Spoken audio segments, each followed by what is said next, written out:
kudune damkar iki. Lah iki kudune damkar nek ora damkar ya ora iso no. Few moments later.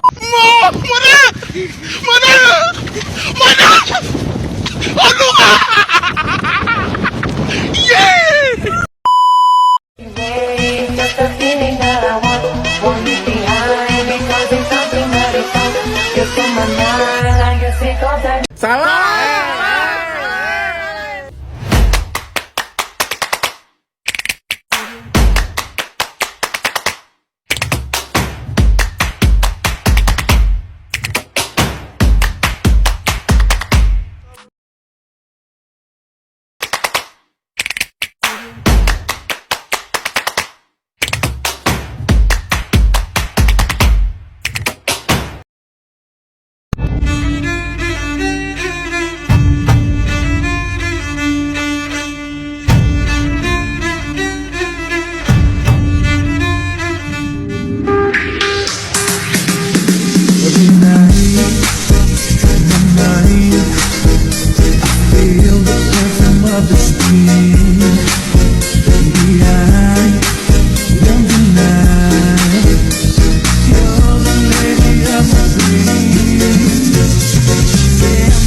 Om Swastiastu, Namo Buddhaya, salam kebajikan, salam sejahtera bagi kita semua.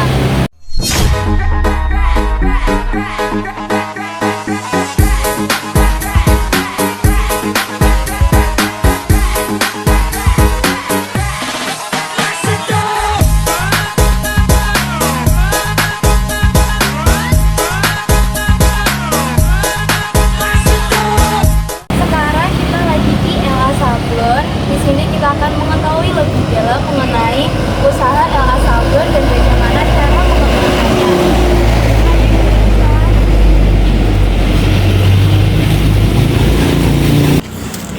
Oke teman-teman, sekarang kita sudah bertemu dengan pemilik La Sablon. Sebelumnya kita kenalan dulu siapa nama bapaknya.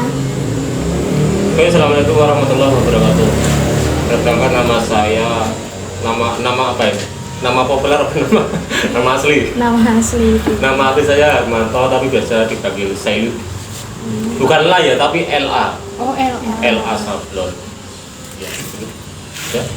Sudah. LA Sablon ini alamat tepatnya di mana, Pak? Alamatnya Dusun Gaeng, Desa Ngudikan, RT 3 RW 1, Kecamatan Ulangan Anju. Teman-teman, kita akan menanyakan beberapa pertanyaan mengenai usaha LA Sablon ini. Pertanyaan yang pertama, kapan Anda memulai bisnis ini? Saya memulai sekitar 25 Desember 2020, berarti 3 tahun kurang lebih. 3 tahun. Untuk memulai bisnis tersebut pada awalnya berapa modal yang Anda keluarkan? Kalau untuk modal sih sebenarnya variasi ya, tergantung dari misalnya kita mau bikin usaha ini langsung istilah Jawanya pepak. Kalau pepak atau lengkap itu sekitar 35 juta modal awal untuk melengkapi semua peralatan, baik itu dari printer, dari alat riset, kemudian dari meja sablon, pemanas dan sebagainya.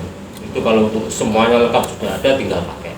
Tapi kalau untuk misalnya sudah bisa aja, misalnya belum, itu sekitar 18 juta juga bisa. Jadi untuk berikutnya itu nyusul sambil jalan.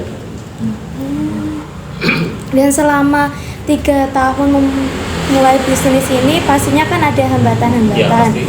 Hambatan yang paling sering terjadi sampai yang jarang itu apa?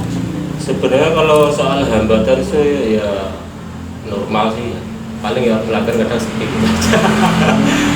Cuma kalau untuk hal saya pribadi sebenarnya ya semua memang butuh berproses, karena saya mulai membuka sablon itu nggak langsung bisa. Saya hanya belajar 2 malam 1 hari untuk bisa sablon. Cuma saya sudah punya dasar basic desain. Jadi sebelum saya membuka sablon ini, saya sudah jual beli desain. Jadi saya membuat karya, saya jual. Ada yang dari Malaysia, ada yang dari lokal aja yang membeli desain saya. Ini boleh jelas sedikit? Boleh. Jadi awalnya seperti itu. Awalnya saya itu cuma desain aja, banyak yang tertarik, kemudian dia berminat, ya istilahnya dia membeli desain saya, ya saya kasih. Kemudian dari situ juga desain saya mulai dikenal, kemudian saya mulai menonjakkan harga. Dan dari itu kan ada sebagian pelanggan desain saya itu, bagaimana mas kalau desain dengan sablon kaosnya sekalian. Waktu itu setiap saya menerima pesanan seperti itu kan saya lempar desain saya, tapi untuk sablon saya lempar ke orang lain. Kemudian ada inisiatif dari adik saya, kebetulan dia kan kerjanya di luar Jawa ya. Kemudian dia mengusulkan bagaimana kalau misal sekalian buka usaha sablon. Gak apa-apa kalau situ bisa menguati. Jadi seperti itu sampai sekarang. Apa saja hambatan cara yang buat itu loh yang Anda tawarkan kepada pelanggan? Untuk maksudnya promosi? Iya. Kalau untuk promosi saya nggak pernah sih. Ya mungkin ya ada fanpage Facebook, ada IG ada, tapi nggak pernah saya share atau gimana juga. Cuma itu sebagai alat dokumentasi dari apa yang sudah saya kerjakan, saya simpan di situ juga aja sebagai virtual memori juga seperti itu. Tapi kalau hambatan untuk apa tadi? Cara mengatasinya. Mungkin ya nggak ada. Ya mungkin cuma kadang sedih gitu. Nggak ada. Selanjutnya, cara mempertahankan usaha ini kan yang poin utamanya. Suatu usaha kan pasti ada cara mempertahankannya. Iya. Cara apa saja ya? Nah itu salah satu ya, berarti bersangkutan dari pertanyaan yang mbaknya tadi ya. Iya. Yaitu promosi tapi dari lisan ke lisan kalau saya. Nah untuk mempertahankan itu salah satunya mungkin dari harga. Misalnya orang lain 65.000 per pieces, saya berani 60.000 dengan kualitas yang sama, dengan jenis sablon yang sama. Kan sablon banyak macamnya mbak. Kalau di sini kan sablon manual ya. Sablon manual itu ada 2. Yang saya pakai ini sablon manual plastisol. Tapi juga ada kadang saya melayani sablon digital. Tapi saya cuma proses jadinya aja. Jadi saya desain, saya lempar untuk nyetak desain, bisa jadi saya proses di sini, di kaosnya di sini. Mengenai sablon manual tadi, apa sih sablon manual? Kan banyak yang belum tahu gitu tentang sablon manual. Kalau untuk pengertian sablon manual itu jelas ya manual. Jadi mulai dari proses awal sampai selesai, sampai finishing, sampai jadi kaos yang dipakai semua manual. Sebelum manual saya bedakan sama yang digital ya. Kalau digital itu kan di print, di press jadi itu aja. Jadi di print sama mesin itu pasti bagus kan ya. Dan tinggal di press jadi itu yang tidak. Kalau manual itu mulai dari proses awal kita menerima desain dari pelanggan, kita harus isi desain ulang. Itu yang pertama.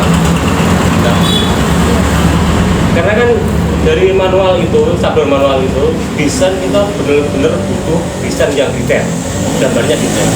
Jadi kalau misalnya dikirim dari media WA, itu nggak bisa langsung dipakai.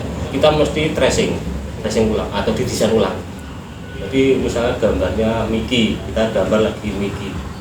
Persis seperti apa yang dikirimkan oleh pelanggan. Itu pertama langkahnya. Kemudian yang kedua, setelah itu kita pisah warna. Ini mau proses lengkap atau sekedar aja? Proses lengkap. Lengkap ya? Iya. Nah, ini masih soal desain ya. Setelah kita tracing, jadi kita pisah warna. Misalnya ada kuning, merah, hitam. Kuning kita pisahkan, warna kuning itu sendiri. Waktu ngeprintnya ya maksudnya. Jadi setelah desain jadi, kita pisah warna, kemudian kita print per warna, per satu warna itu satu kertas, misalnya merah print sendiri, warna merah khusus, hitam sendiri, hijau sendiri.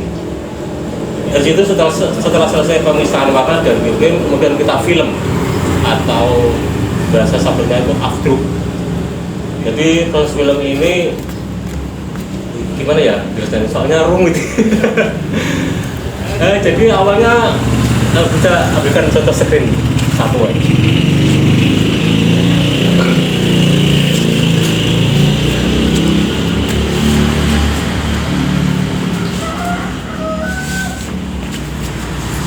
Jadi ini adalah media untuk percetakannya ya, atau kalau untuk manual. Jadi setelah tadi desain kita print, kemudian berikutnya lah ini percetakan ini kan masih bersih, masih polos. Kita labur bahasa Indonesia. Kita polesin obat afdruk untuk menutup pori-pori. Ini kan tembus terawang kan. Ini biar semua tertutup. Setelah itu dari kertas yang kita print tadi kita tempelkan di sini. Tujuannya adalah untuk gambar yang ada di kertas tadi itu menutup dari apa ya istilahnya? Istilahnya ini ya.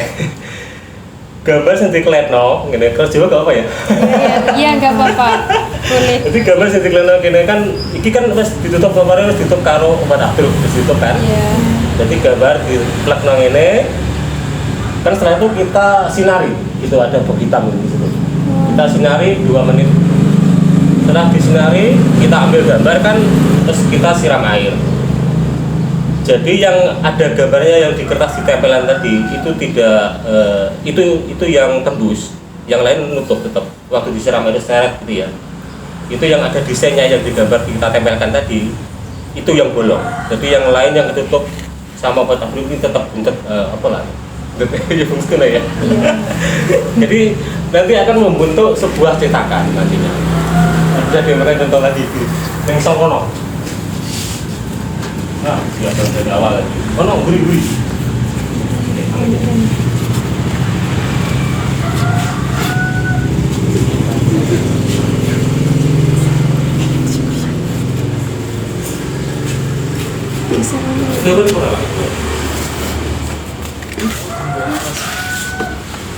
Nah, tadi setelah waktu diolesin obat itu kan nangnya seperti ini. Ini kan buntet. Setelah disinari kering buntet ya, terus ditempelin kertas tadi. Kemudian setelah disinari sama kertas tadi kita ambil, kita siram. Jadi yang bolong itu yang ada kertasnya tadi, yang ada gambarnya seperti ini. Jadi waktu disiram itu langsung bolong gini, yang lain tetap buntet. Jadi membentuklah suatu karakter desain seperti ini. Jadi sesuai apa yang ada di kertas. Kita orang. Paham ya? Paham. Terus lanjut ini. Iya. Ya setelah itu, setelah semua proses dari film selesai, baru kita setting. Kita setting langsung di meja. Jadi misalnya ada 3 warna, misalnya merah, kuning, biru katakannya. Jadi ada kaos satu, misalnya merah dulu. Nah, begini pas ini.